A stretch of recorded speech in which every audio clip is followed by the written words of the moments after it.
McIver-Rhodes from Dilworth School. Connor is in Year 12.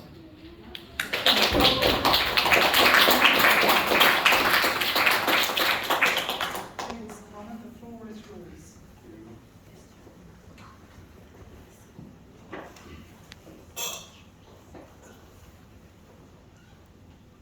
Picture this. A black woman from the deep south hails a taxi.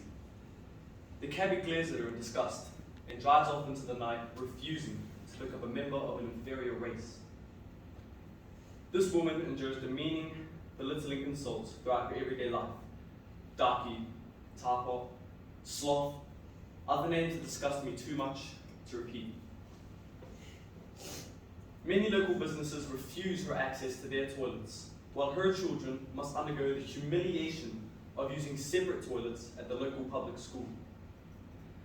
The town cinema owner insists that she and her family sit in certain rows so as not to offend the other patrons, while most of the community's barbers refuse to cut their hair for fear that they or their customers will catch a disease.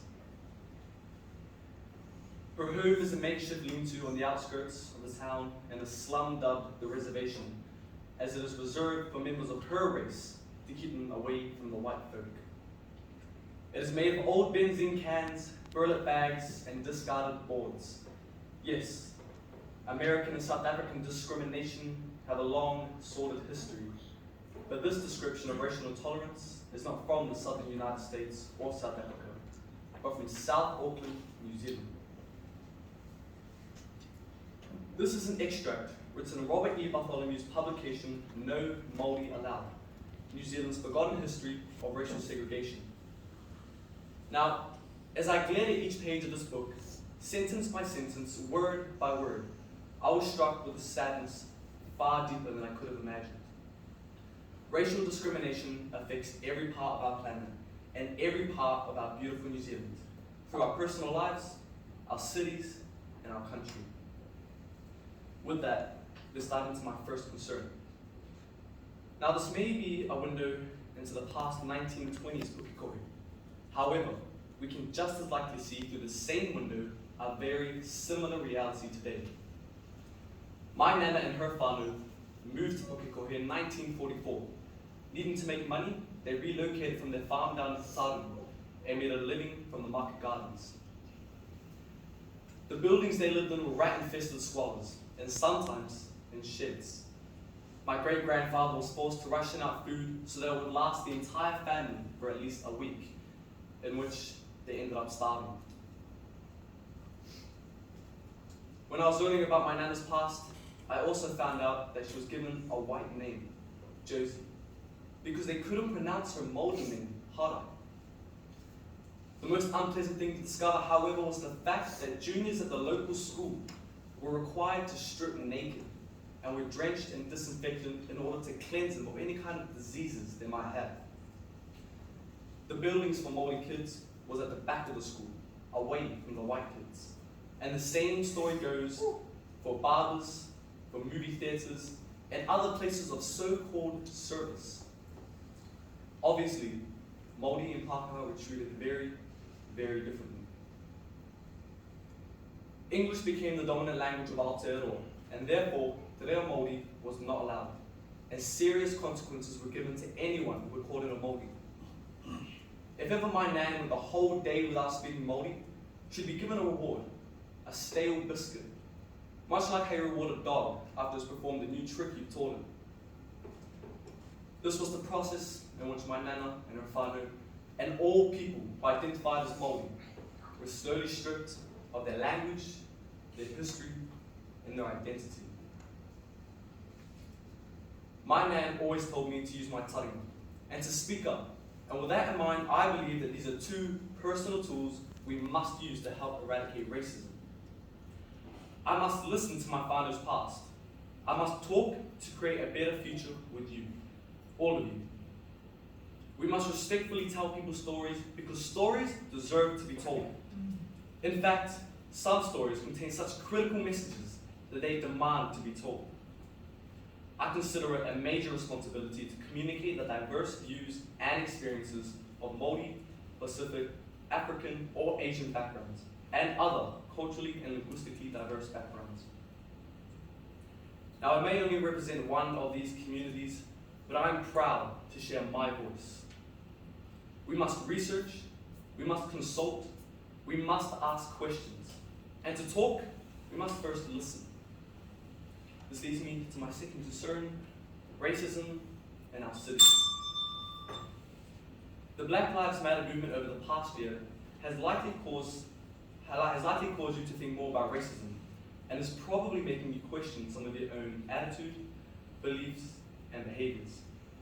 Or how about something more relative to our own problems? For example, the Christchurch mosque attacks. In March 2019, Christchurch suffered a massive loss after one man decided he was going to walk into a mosque full of Muslims during prayer and shoot down every man, woman, and child within sight. A dark time that struck our land only proves that racism and discrimination is very real and still active within New Zealand society. Now, we are facing more racism against Asian communities. Across news platforms, social media, and other available platforms, we are witnessing Asian hate.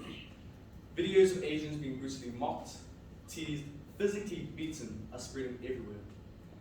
And our cities are significantly impacted by racism and will continue to impact our society for years to come. However, a little self-reflection might reveal some uncomfortable truths, such as ways in which you might be having racist thoughts, or even exhibiting racist behaviors without actually realizing it. What steps can we take to embark on an anti-racism journey? Raising our own awareness of any biases and stereotypes can surely be a key starting point in breaking down barriers. Talk to your friends, talk to your whānau, talk to your elders. Find a story that actually means something to you, and that can be your starting point. Aotearoa is a great country. We are a young country full of great diversity, and for the most part, we are a proud multicultural community. Aotearoa should be a place in which we all feel proud, all feel safe, and all feel at home. We are all responsible for calling out and saying no to racism, and we must call it when we actually see it. Last year, a deadly virus struck our nation and affected our everyday lives, impacting our way of making money, our education, our mental and physical well-being, and our country's economic stability. This was the impact of COVID-19. But most importantly, COVID-19 affected our unity. Together, we witnessed some of the worst acts of discrimination and selfishness, such as panic buying, leaving our supermarkets bereft of essentials, rather than sharing what we have and helping each other get through a stressful time. COVID-19 also encouraged racism among the Māori, Pacifica, and Asian communities, as a survey led by the Human Rights Commission in 2020 illustrated that the majority of people who experienced racism were of Māori, Pacifica, and Asian descent. Now, unless we fight the disease of racism and tackle our denial, we will continue to experience racism at its worst here in Aotearoa. And I know that we at Dilworth are trying to take the first couple of steps forward in creating a better future by educating the next generation that racism is not us.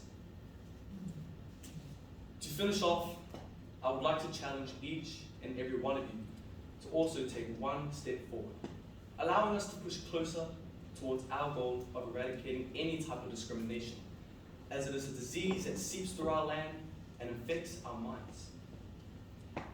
If we believe in our goal, if we believe in each other, if we believe in ourselves, I really do believe that this task is possible. I would like to leave you with this hakatauki. E hara takatoa I te toa takitangi, engari he toa takatini. My strength is not as an individual, but as a collective. Kia ora.